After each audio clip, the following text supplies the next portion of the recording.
Bueno, hola a todos. Bienvenidos a una nueva clase de toma de decisiones.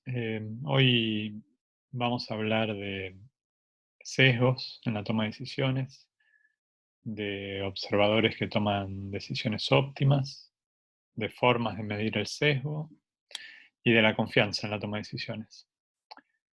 Un poco vamos a hablar también de un área de ciencias cognitivas donde la teoría de detección de señales ha sido y es muy útil, que es en el estudio de la conciencia.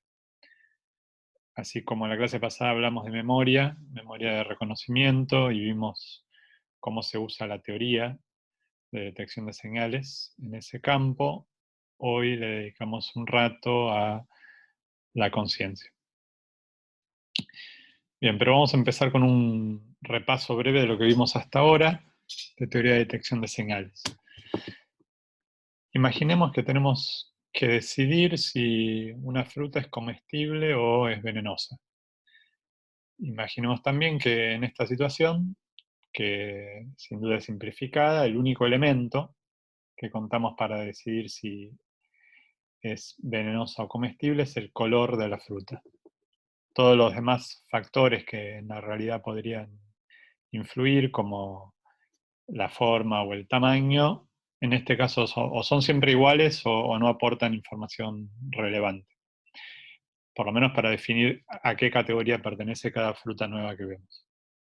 Entonces, las frutas comestibles, que en su mayoría son azules, vienen en realidad en una variedad de colores.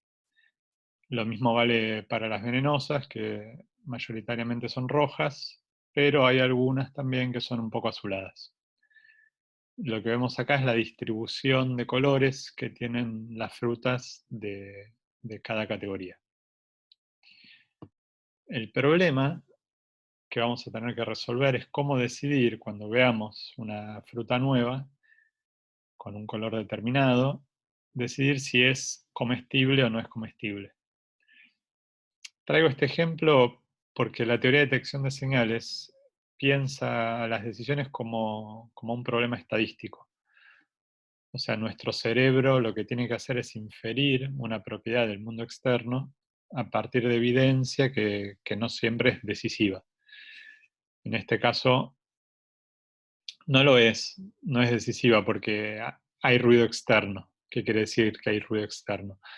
Que hay suficiente dispersión en el color de las frutas comestibles y en el color de las frutas venenosas, que por perfecto que sea nuestro sistema perceptual, nuestro sistema de medición del color, vamos a tener una probabilidad no nula de cometer errores. Ahora, podría ocurrir también que hubiera ruido interno dentro del sistema de detección, que en este caso es nuestro cerebro, y de hecho es lo que ocurre porque el ruido interno ocurre porque todas las respuestas neuronales son ruidosas. Incluso si el estímulo es exactamente igual, el estímulo físico es exactamente igual, visual, auditiva o de forma táctil, la percepción es intrínsecamente ruidosa. Entonces es imposible conocer con precisión cuál va a ser la magnitud de ese ruido, interno o externo, pero lo que se puede hacer, sin embargo, es caracterizar la probabilidad de que un observador, haciendo esta tarea de clasificación, cometa errores. De eso habla la teoría de detección de señales.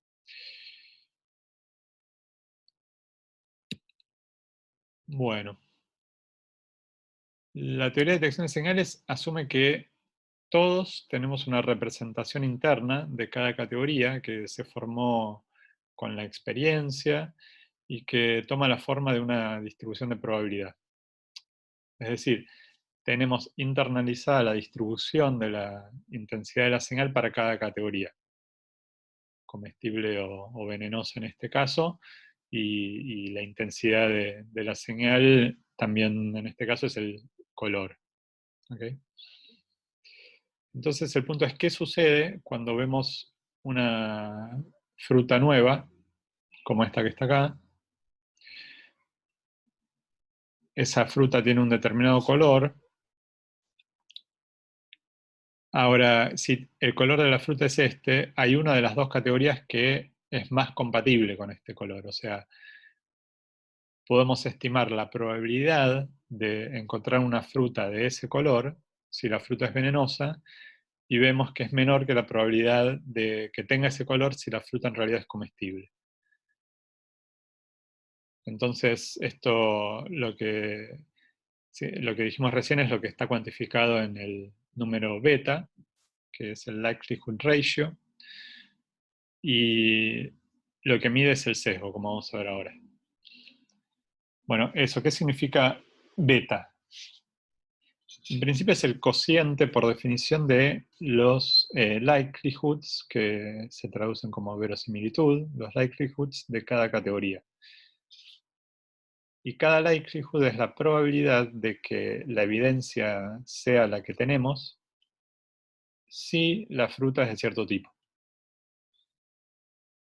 ¿Ok? O sea, ¿cuál es la probabilidad de que la evidencia sea esta si se trata de una fruta venenosa y si se trata de una fruta comestible en el denominador? O sea que es el cociente de estos dos números, ¿sí? IB dividido IC. Bueno, haciendo números aproximados, podemos decir que el likelihood de comestible es 0,3 y el de venenosa 0,08. O dicho de otra manera, el likelihood es una medida de la compatibilidad entre la evidencia y la hipótesis o la categoría que estamos evaluando. ¿Okay? O sea que esta evidencia que tenemos acá es más compatible con la hipótesis comestible que con la hipótesis venenosa, porque entre las frutas comestibles hay más frutas de este color que entre las frutas venenosas. Bueno, ahora bien, eso es así, pero ¿cómo decidimos? Bueno, de acuerdo a la teoría de detección de señales, lo que hacemos es comparar la evidencia con un umbral. En este marco, lo que podemos hacer es comparar el valor de beta con un criterio. Si el observador es no sesgado, el criterio óptimo es beta igual a 1. O sea, toda vez que la evidencia sea más compatible con la hipótesis venenosa, voy a responder venenosa. Y cuando la evidencia sea más compatible con la hipótesis comestible, respondo comestible. O sea que en este caso beta es menor que 1 y decido que es comestible. Siempre que el criterio sea no sesgado, con beta igual a 1. ¿Sí? Bien. Bueno, ¿cuál es la ventaja de usar beta como medida de sesgo? Bueno, la ventaja es que es muy fácil y cómodo encontrar cuál es el criterio óptimo. Como vimos en la clase pasada, este umbral óptimo no depende de las distribuciones. Lo cual tiene sentido y tiene su lógica porque las distribuciones caracterizan al observador. Y el criterio de decisión también caracteriza al observador. El criterio óptimo, en cambio, nos tiene que decir cuál es el umbral que garantiza que, por ejemplo, la probabilidad de acertar sea máxima. ¿Okay? O sea, teniendo en cuenta las propiedades del observador, que son las distribuciones, ¿dónde tendríamos que poner el criterio para garantizar que tengamos una probabilidad máxima de acertar? Bueno, lo vimos la clase pasada, el valor óptimo de beta es el cociente de la proporción de venenosas y comestibles. O sea, si a priori, por lo que sabemos o por lo que nos dice el experimentador, cada fruta que se nos presente va a ser venenosa o comestible indistintamente, 50-50, entonces el criterio óptimo es el que decíamos, o sea, beta igual a 1. Ahora, si por alguna razón esperamos como observadores encontrar con mayor frecuencia frutas comestibles que venenosas, por ejemplo porque estamos en la verdulería y no en el Amazonas, entonces el criterio óptimo se corre hacia la derecha. Lo cual también es comprensible y coincide con la idea intuitiva que uno puede tener de sesgo. Hay todo un conjunto de valores de la evidencia, los que están acá dentro de la franja gris, todos estos valores de la evidencia. Para todos estos valores es más compatible la categoría venenosa que la categoría comestible. Sin embargo, si usamos este criterio,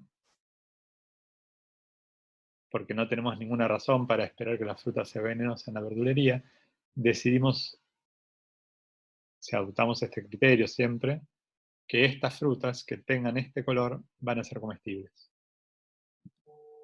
¿Se entiende?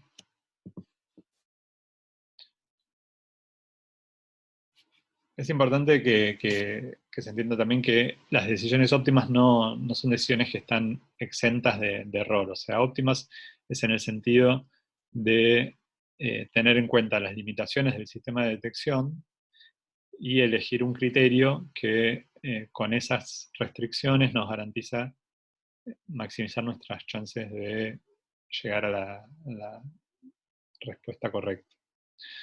¿Okay? O sea que un criterio sesgado es un criterio en el que podemos llegar a tener evidencia que es más compatible con una de las hipótesis que con la otra, pero sin embargo elegimos la hipótesis que es menos compatible porque no esperamos encontrar en esas condiciones eh, evidencia de fruta venenosa, por ejemplo.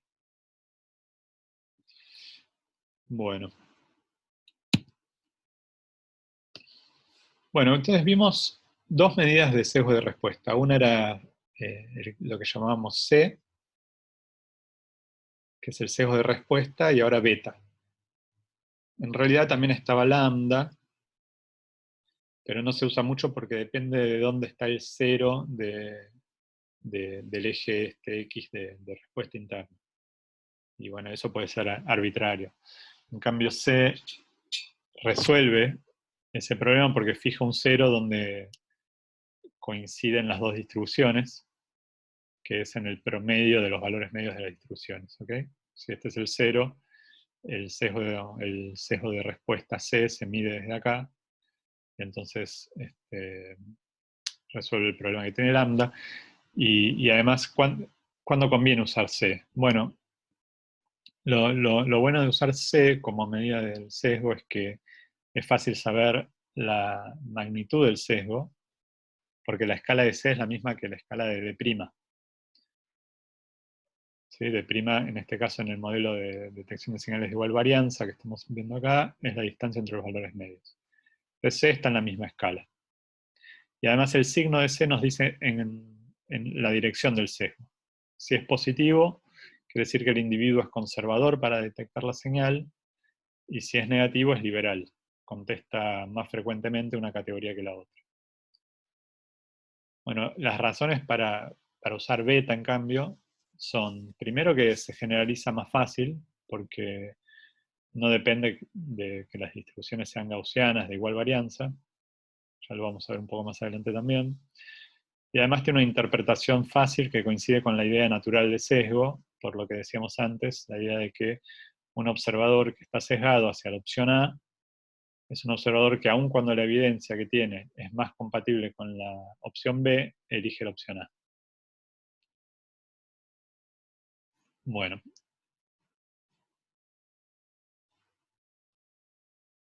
y estas que están acá abajo son las fórmulas a las que llegamos con el modelo gaussiano de detección de señales de igual varianza para calcular a partir de los hits y las falsas alarmas tanto C como beta. No confundir esto con el beta óptimo. El beta óptimo se calcula diferente. Este sería el beta correspondiente al criterio que usa efectivamente el individuo. Bueno, hay muchos casos en los que tener un sesgo, o sea, tener un beta distinto de 1, es lo más razonable. Por ejemplo, en situaciones médicas o económicas en las que hay costos asociados a un falso positivo o a un falso negativo. Entonces, un caso Típico también podría ser el caso de la pandemia de coronavirus, por ejemplo. Un diagnóstico malo de una persona que da un falso negativo implica que la persona puede seguir contagiando, mientras que eh, eso lo que va a implicar es que el costo es muy elevado. O sea que quizás no conviene ser tan conservador en la evaluación de la evidencia. ¿Se entiende? O sea, hay razones a veces eh, de costos y beneficios que sesgan el criterio eh, hacia un lado o hacia el otro, aún siendo óptimo. ¿Okay? O sea que el criterio sesgado no implica que no sea óptimo.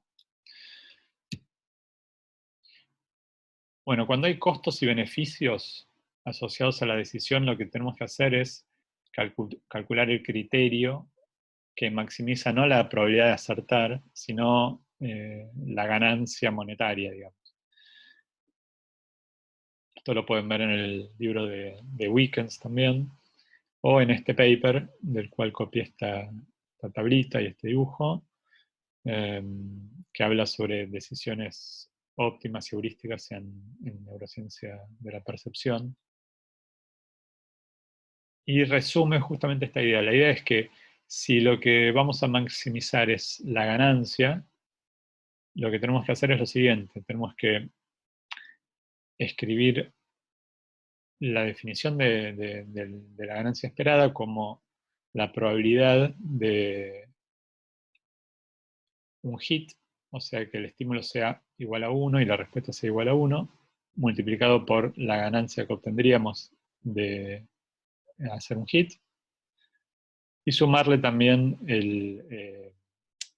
la ganancia correspondiente a los rechazos correctos, o sea que el estímulo es 0 y el rechazo sea 0, y los costos asociados a los errores. ¿Okay?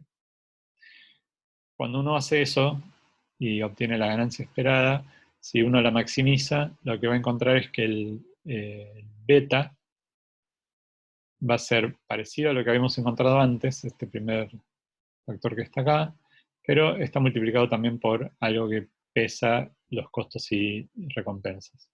¿Sí?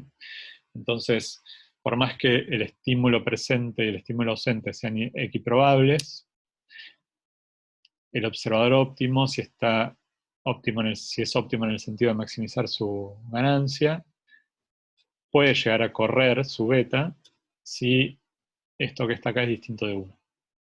O sea, si tiene una relación entre recompensas y costos que sea tal que le convenga aumentar ciertos errores, pero también aumentar las chances de acertar, porque le pagan mucho por los aciertos, por ejemplo. Bien. Bueno, la teoría de detección de señales, ya lo habíamos dicho, se había vuelto desde hace 50 años muy popular, por un lado porque describe muy bien lo que se llaman las curvas ROC. ¿Sí? Las curvas ROC son en realidad un gráfico simple de la probabilidad de hits en función de la probabilidad de falsas alarmas. O sea que cuando una persona hace un experimento toma una decisión binaria, uno puede calcular la tasa de hits y la tasa de falsas alarmas y ponerlas en un gráfico, y eso es el gráfico de la curva ROC. O sea que resume un poco los datos que uno tiene de los individuos. ¿Ok? Ahora, para construirla, lo que conviene en la práctica es, además de pedirle que clasifiquen el estímulo en dos, por ejemplo, decir en cuál de los dos círculos hay más puntos, conviene también que digan la confianza que tienen en la decisión que acaban de tomar. Si hacen eso, lo que vamos a lograr como dato de cada individuo es lo siguiente. O sea, supongamos todos los trials en los que el estímulo fue del tipo A. O sea, por ejemplo, que había más puntos a la izquierda. ¿Okay? Si tomamos esos trials, hay 4 respuestas posibles para el individuo. ¿Sí? Puede responder A, que sería una respuesta correcta, puede responder B, y en cada caso puede responder con confianza baja o con confianza alta, ¿sí? O sea, son 4 tipos de respuestas posibles. Lo mismo cuando el estímulo fue B, ¿sí? O sea, puede responder todo esto, y supongamos que estas son gráficos que cuentan el número de casos que respondió con cada una de estas posibilidades. Bueno, entonces lo que podemos hacer es usar esta información para construir la curva ROC. ¿Por qué? Porque lo que necesitamos para construir la curva ROC siempre son, si tuviéramos las distribuciones, son criterios, ¿sí? O sea, recorrer las curvas ROC con distintos criterios. Lo que nos permite, al preguntar por la confianza, es agregar, además del criterio de decisión, otros 2 criterios, que son los criterios que dividen las respuestas de baja y alta confianza. Entonces, lo que vamos a hacer es lo siguiente. Supongamos que usamos este criterio que está acá, el que divide las respuestas de baja y alta confianza cuando la gente responde A, por ejemplo. ¿Ok? En ese caso, lo que tenemos es lo siguiente. Lo, lo- lo- lo graficamos acá, ¿sí? O sea, todas las respuestas que vamos a considerar ahora hits y falsas alarmas son estas que están acá. Bueno, entonces, perdón, estos dos deberían estar al revés, ¿sí? Esto debería ser rojo y esto debería ser azul. ¿Bien? Bueno, entonces, lo que hacemos es lo siguiente. Para cada uno de estos criterios,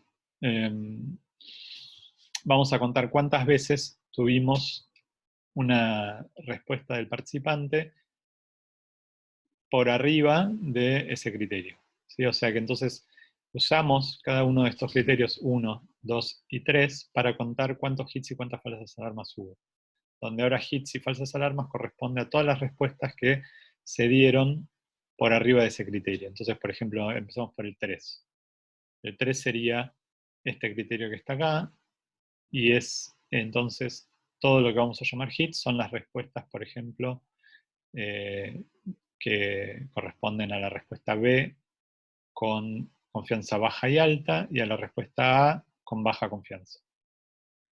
Y vamos a llamar falsa alarma a todas las respuestas que son A con baja confianza, y también B con baja confianza y B con alta confianza. ¿Ok? Entonces, para cada uno de estos criterios, que son 3, tenemos un punto en este gráfico. ¿Sí? O sea que simplemente lo que estamos haciendo es binarizar la respuesta del participante, que tenía en realidad 4 tipos de respuestas posibles. Tomamos algún criterio y binarizamos. O sea, eh, pensamos que en realidad contestó solo de 2 maneras. Entonces, todo lo que está a la derecha del criterio lo metemos dentro de la misma bolsa. Con eso construimos una curva ROC empírica, se llama, y lo que podemos hacer ahora es ver si esto coincide con las predicciones de la teoría de detección de señales de igual varianza, por ejemplo. Bien, por lo que vimos antes, ya sabemos que la curva de ROC, si las distribuciones tienen la misma varianza, la pendiente de la ROC en unidades Z, o sea que graficamos el Z de hits versus el Z de falsas alarmas, tiene pendiente 1. ¿Sí? Habíamos encontrado esto que está acá. Que el de prima es el Z de hits menos el Z de falsas alarmas. Así que uno versus el otro tiene pendiente 1. Ahora, si lo que encontramos en la práctica cuando ponemos en este gráfico los resultados del participante es algo más parecido a esto, donde la pendiente es menor que 1, esto es más compatible con un modelo en el que las varianzas son diferentes, en particular en un caso en el que la varianza de la señal presente es mayor que 1. ¿sí? Porque en ese caso pueden verlo en el weekends. El Z de hits es lineal con el Z de falsas alarmas, pero la pendiente es esta que está acá. Entonces, cuando este sigma es mayor que 1, la pendiente es menor que 1. Entonces, de esta manera, los mismos datos nos están informando sobre cuál es una característica de las distribuciones subyacentes.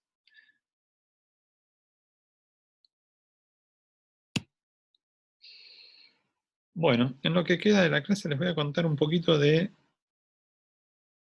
cómo se usa esto en los estudios de conciencia. Y conciencia es una palabra que en realidad se usa para referirse a muchas cosas. Por un lado, para referirse al estado de vigilia, como cuando uno dice que una persona no está consciente. Eso significa que puede estar durmiendo, bajo anestesia, en estado de coma, vegetativo. Ese es un tipo de conciencia al cual no me voy a referir hoy. Lo que quiero en realidad es referirme a la conciencia como esa sensación subjetiva sobre el mundo que nos rodea y entender, pensar cuáles son las características neuronales o computacionales que son específicas a ese proceso, al proceso por el cual se crea esa sensación subjetiva, o sea, por el cual percibimos conscientemente, y también al proceso de reflexionar introspectivamente sobre nuestras propias percepciones. Lo que les puse acá es el resumen de un artículo que salió hace un par de años sobre conciencia, un review que lo pueden leer. Tenemos muchos estudiantes de computación que quizás les interese saber qué es lo que se piensa hoy en día sobre si se puede generar conciencia artificial o si las máquinas pueden llegar a tener conciencia en algún momento y qué tan lejos estamos de eso. Y esta es una buena revisión y una opinión de estos investigadores sobre cuál es el estado de las cosas. Bien, lo que quiero empezar remarcando es que la conciencia es muy selectiva, ¿sí? O sea, de todos los estímulos visuales que nos llegan a los ojos, solo algunos estímulos acceden y permanecen conscientes. Entonces, si vamos, por ejemplo, manejando un auto y se enciende la luz del tanque de nafta, está quedando sin nafta, lo que queremos saber es qué sucede cuando nos damos cuenta de que se prendió esa luz y en qué difiere el procesamiento de esa señal cuando el mismo estímulo no lo habíamos percibido conscientemente. Y en todo caso, cómo se puede diseñar un experimento inspirado un poco en la teoría de detección de señales para encontrar cuáles son los elementos específicos de ese procesamiento consciente de los estímulos visuales. Bueno, entonces vamos a empezar hablando de un tipo de conciencia que es lo que en ese paper se llama C1. Y el punto es el siguiente.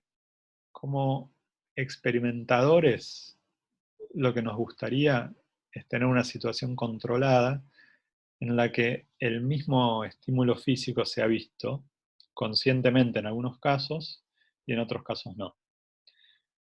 Así podríamos en principio reconocer qué aspectos del procesamiento de la señal varían cuando el estímulo se vuelve subjetivamente visible, ¿sí? Uno de los métodos que se propone para lograr esto es el que se llama enmascaramiento visual y se usó en muchos experimentos de conciencia perceptual. Bueno, esta técnica lo que hace es manipular lo que se muestra justo antes y justo después de un estímulo, y de esta forma se consigue interferir con el procesamiento de la señal en el cerebro y entonces controlar la visibilidad de los estímulos. Este que está acá es un ejemplo de una tarea de enmascaramiento visual. En esta condición, que es la condición que ahora vamos a ver que se llama visible, las palabras, por ejemplo en este caso león, aparecen brevemente, 29 milisegundos en la pantalla. Antes y después hay imágenes ruidosas, ¿sí? Estos cuadrados que están acá. Ahora, lo que sucede es que estas imágenes ruidosas aparecen solamente 71 milisegundos antes de la palabra o 71 milisegundos después de la palabra. ¿Ok? Antes se pone en blanco la pantalla. Eso es lo que permite es que esa palabra acceda a la conciencia. Entonces que la podamos ver. Entonces, por otro lado, a veces en algunos trials la palabra puede aparecer o puede no aparecer. Entonces la tarea para los participantes primero es decir si vieron una palabra y después decir si la vieron qué palabra era. ¿Ok? En la otra condición con la que vamos a comparar esta es una condición que es la condición justamente de enmascaramiento, pero esta condición se diseña de forma tal que estas imágenes ruidosas aparecen pegadas a la palabra que se quiere enmascarar. ¿Ok? Entonces, a pesar de que el estímulo relevante aparece la misma cantidad de tiempo, y entonces esa información impacta igual el mismo tiempo en la retina, con este truco lo que se puede hacer es que esta palabra se vuelva subjetivamente invisible. ¿Ok? Entonces, en principio tendríamos el mismo estímulo físico, pero en algunos casos tenemos visibilidad y en otros casos invisibilidad. Esto es lo que se ve en estos resultados. Cuando la gente hace esta tarea, lo que vemos es que en la condición visible, la probabilidad de detectar una palabra es casi 100%. ¿Ok? En la condición visible. En cambio, en la condición invisible, enmascarada, ese porcentaje se va prácticamente a cero. Lo mismo sucede cuando se le pregunta a las personas qué palabra vieron. Eso lo pueden hacer con una efectividad bastante alta porque en casi el 80% de las veces aciertan cuál es la palabra que apareció. Y obviamente cuando la palabra está enmascarada tampoco pueden saber cuál era la palabra que había aparecido. Ahora bien, si uno hace este experimento registrando a la vez la actividad cerebral, por ejemplo haciendo un electroencefalograma, lo que uno puede encontrar es qué regiones del cerebro se activan cuando las palabras son visibles y cuando no lo son. Típicamente el resultado es algo como lo que estamos viendo acá. Si las palabras están enmascaradas, la activación se concentra más en las áreas de la corteza visual, estas rojas que están acá, mientras que cuando el estímulo se vuelve visible, se activan muchas áreas del cerebro, y además por un tiempo más prolongado. Este es un aspecto de la conciencia que tiene que ver con seleccionar objetos del mundo externo para que estén disponibles globalmente para distintas tareas. Se dice que la palabra accedió a un espacio de trabajo global. La conciencia en ese sentido se manifiesta como un pensamiento que domina la mente por un periodo de tiempo y en todo caso puede guiar la conducta de la persona que está eh, haciendo el experimento, en el sentido de que puede reportar lo que está viendo, puede guardar una memoria, puede distinguir cuál era la palabra que estaba viendo, etcétera, etcétera. Bueno, pero quizá ustedes ya notaron algo un poquito raro de este diseño experimental, por lo que vimos antes, y es que el desempeño del participante está medido como el porcentaje de respuestas correctas. Y sobre todo que en la condición enmascarada es muy diferente al el porcentaje de respuestas correctas de la condición visible. ¿Ok? O sea que estamos comparando dos condiciones en las que varía mucho el desempeño del individuo. Entonces, ¿por qué esto podría ser un problema? Podría ser un problema si lo que estamos pensando es en otro tipo de conciencia que es el que vamos a ver ahora. Porque hay una una larga lista de trabajos y antecedentes que muestran que la capacidad de realizar una tarea visual es independiente de ser conscientes o no de lo que estamos haciendo o viendo. ¿Ok? Para ir un poco hace más de 30 años, en los 80 se descubrió una condición muy extraña en ciertas personas que habían sufrido una lesión en áreas del cerebro relacionadas con la visión, la corteza visual primaria en particular. Estas personas no tenían ninguna experiencia visual, o sea, se creían ciegas, pero eran capaces de reconocer algunas formas y ubicación de los objetos. ¿Okay? Es bastante raro, es lo que está ilustrado en este dibujo. O sea, tenían la capacidad de percibir, pero sin tener conciencia de la información que estaban procesando.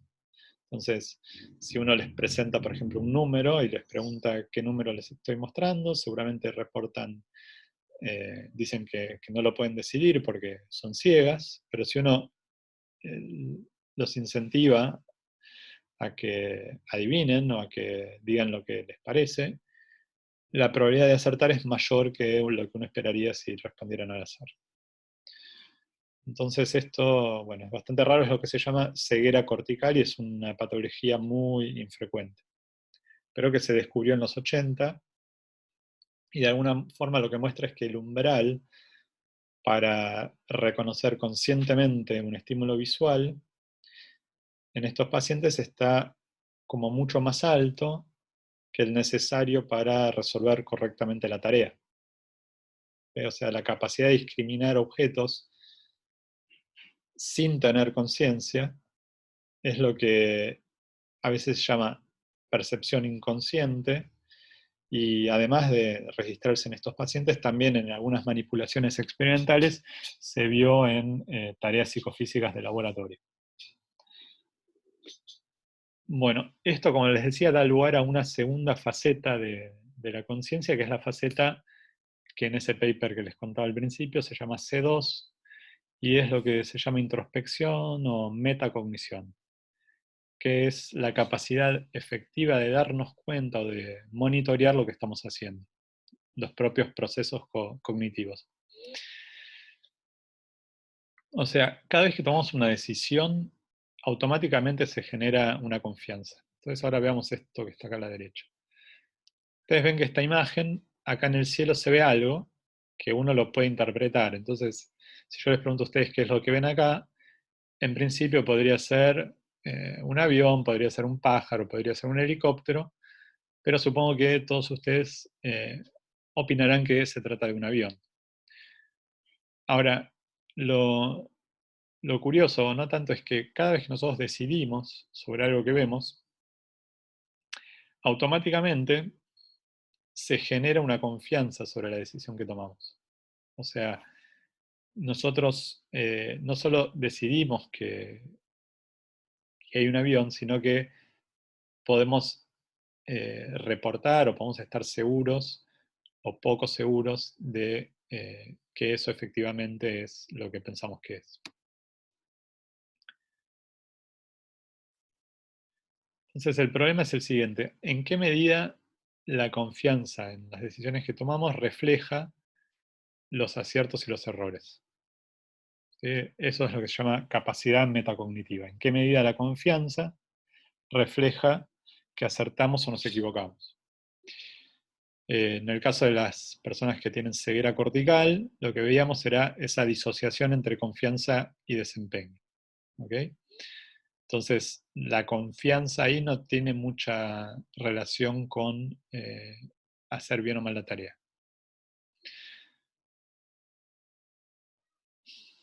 Bueno, esta idea de la metacognición es la idea de que tenemos como seres humanos, digamos, no solo la capacidad de generar modelos internos del mundo exterior,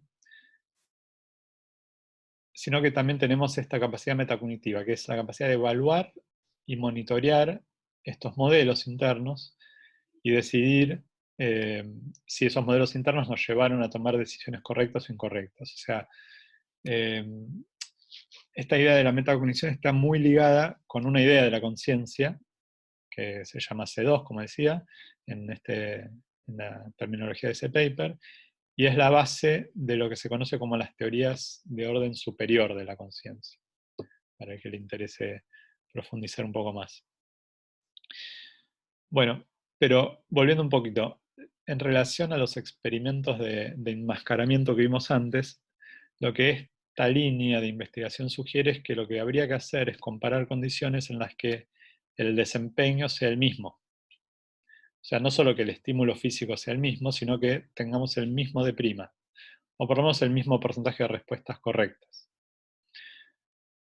Y que lo único que cambie entre condiciones o entre individuos sea algo que tenga que ver con la experiencia subjetiva de la percepción, ¿sí? Algo que tenga que ver con la confianza o con el criterio de decisión. Bueno, los trabajos que hicieron esto, que en los últimos años son un montón, lo que encuentran es un patrón bastante diferente al que vimos antes. Y lo que encuentran es que esta habilidad metacognitiva, la de reconocer eficientemente aciertos y errores propios, tiene más que ver con una región específica de la corteza frontal, y no tanto con la activación de todo el cerebro. Pero bien, ¿cómo se mide? ¿Cómo mediríamos esta metacognición? ¿Cómo se diseñan experimentos que permiten diferenciar, eh, o sea, que permiten, más que diferenciar, que permiten eh, medir qué también nosotros diferenciamos decisiones correctas de incorrectas? Bueno, acá hay dos problemas para resolver. Uno es cómo ecualizamos el desempeño, ya sea de prima o el porcentaje de respuestas correctas, entre individuos o entre condiciones. Eso lo que podemos hacer es controlar, lo que se hace normalmente en los experimentos es ajustar a medida que las personas hacen el experimento la dificultad de la tarea.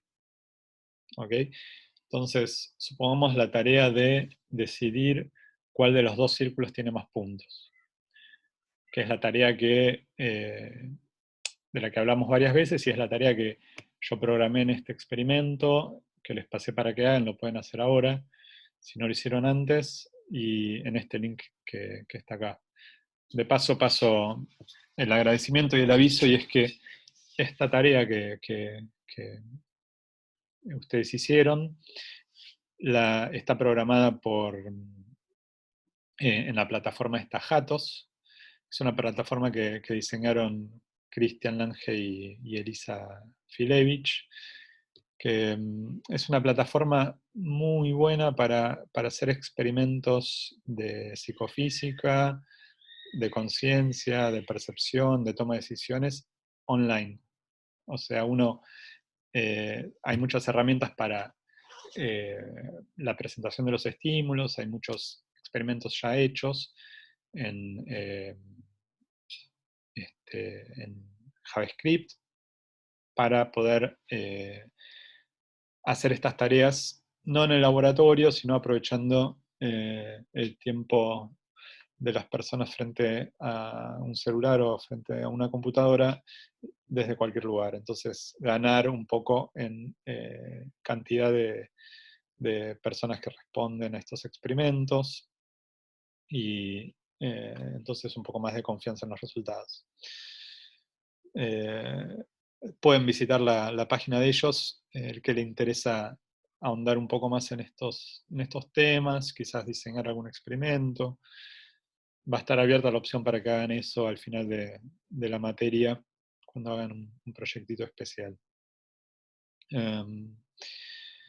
Bueno, y el experimento este en particular lo monté en un servidor que tenemos con Agustín Petroni, y bueno, pueden acceder a esta página que está acá. Le agradecemos a Agus por la gentileza de prestarnos el servidor para eso. Entonces, volviendo, el primer problema que tenemos que hacer es cómo controlar la dificultad, porque ¿qué pasa? Si yo fijo a priori cuál va a ser el número de puntos que voy a usar, o a izquierda y a derecha. Hay personas que lo van a hacer mejor, personas que lo van a hacer peor, simplemente porque tienen distinta eh, capacidad para hacerlo, como todos somos diferentes. Entonces, una de las herramientas que uno puede usar es la de ajustar, a medida que las personas van haciendo el experimento, la dificultad de la tarea. Entonces, esa de hecho es la forma con la que está programada la tarea que ustedes hicieron, el experimento este, porque lo que hace es que cuando ustedes aciertan, la tarea se hace un poquito más difícil, o sea, se disminuye un poco la diferencia del número de puntos a izquierda y derecha.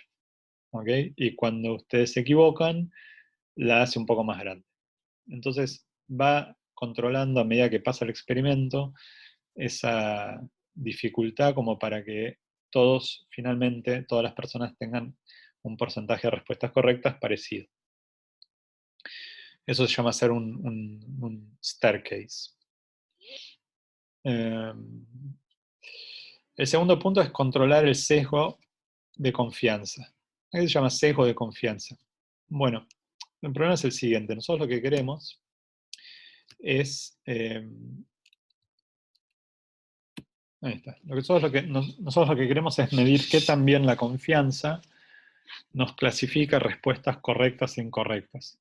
Entonces vamos a hacer algo parecido a lo que hicimos con la teoría de detección de señales. O sea, lo que estamos graficando acá es un caso hipotético de el número de respuestas correctas y el número de respuestas incorrectas correspondiente a cada nivel de confianza reportado. ¿Ok? Entonces, si la persona se comporta como esta de acá abajo, lo que vemos es que cuando responde correctamente, su confianza es alta. Y cuando responde incorrectamente, su confianza es más bien más baja. ¿Sí? Entonces, esta persona que está acá tiene una capacidad metacognitiva más alta que esta que está arriba. ¿Sí? Porque esta que está arriba, su confianza no discrimina bien entre errores y aciertos. Bien, ahora lo que queremos, el problema es el siguiente, el problema del sesgo es el siguiente, que nosotros lo que queremos es una medida de la capacidad metacognitiva que nos independice un poco de este problema, del problema de prima y del problema de que hay personas que pueden llegar a reportar niveles de confianza más bajos y otras que pueden reportar niveles de confianza más altos. ¿Sí? O sea, que usan la parte más baja de la escala y otros que usan la parte más alta de la escala.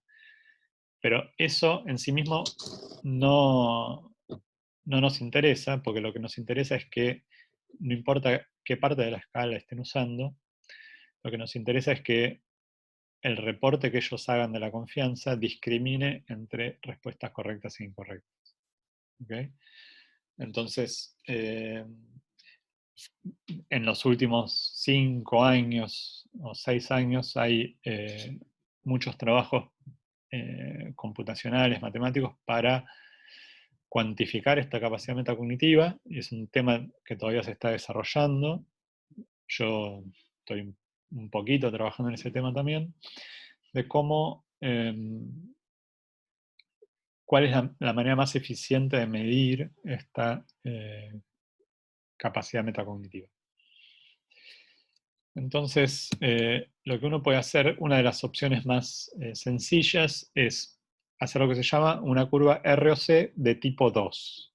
Entonces ahora lo que estamos haciendo no es graficar los hits en función de las falsas alarmas, sino lo que estamos haciendo es graficar en el eje Y, ¿sí?, la confianza correspondiente a las respuestas correctas y en el eje X la confianza correspondiente a los errores. Entonces, lo que tenemos acá es, si uno tiene una curva de ROC de tipo 2 que tiene un área gris muy grande, lo que va a querer decir es que tenemos una confianza muy elevada para los aciertos y una confianza muy baja para los errores.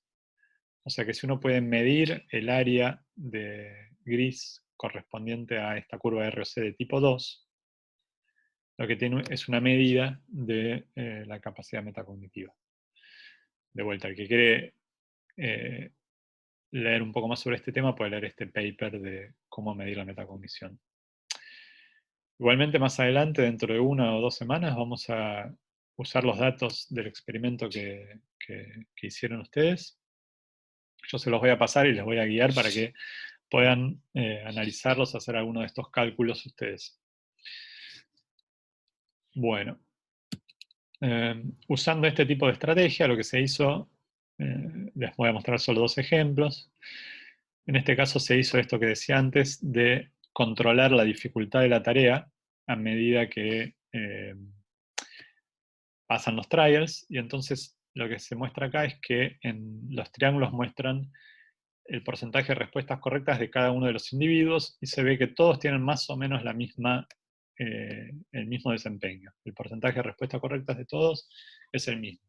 Pero lo que se ve, y están ordenados así, es una diferencia en la metacognición, medida como el área bajo la curva ROC de tipo 2, lo que les decía recién. El punto es que hay una variación grande en la capacidad metacognitiva de las personas. Y entonces lo que hicieron fue correlacionar esta metacognición con regiones del cerebro. Lo que ahí encuentran es lo que les decía antes, que ciertas regiones de la corteza prefrontal están asociadas con la capacidad metacognitiva, pero no tanto con el desempeño o el de prima de la tarea. Lo mismo hicieron unos años después comparando ahora pacientes que tenían una lesión en la corteza prefrontal, y lo que hacen de vuelta es un experimento como el que hicieron ustedes, y encuentran que una vez que logran ecualizar la performance de los individuos que tenían la lesión y los que no tenían la lesión, o sea que no hay una diferencia en el desempeño al realizar la tarea, sí encuentran una diferencia importante en la capacidad metacognitiva. Esta medida que está acá, que se llama meta de prima sobre de prima, es otra, que no es la que yo les conté, pero no importa. Lo importante es que por ahora es que esto es una medida de la capacidad metacognitiva. Entonces esto un poco confirma la hipótesis esta que yo les contaba. Pero bueno, en el fondo el punto es que cómo se usan herramientas que tienen más de 50 años y que se fueron actualizando fuertemente en los últimos 5 o 6 de la teoría de detección de señales para generar medidas de la metacognición, medidas de la percepción inconsciente.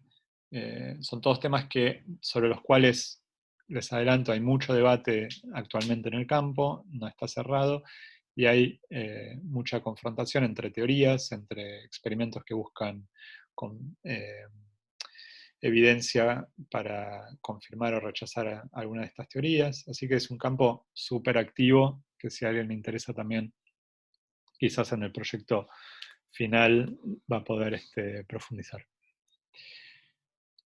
Muy bien, eso es todo. Nos vemos.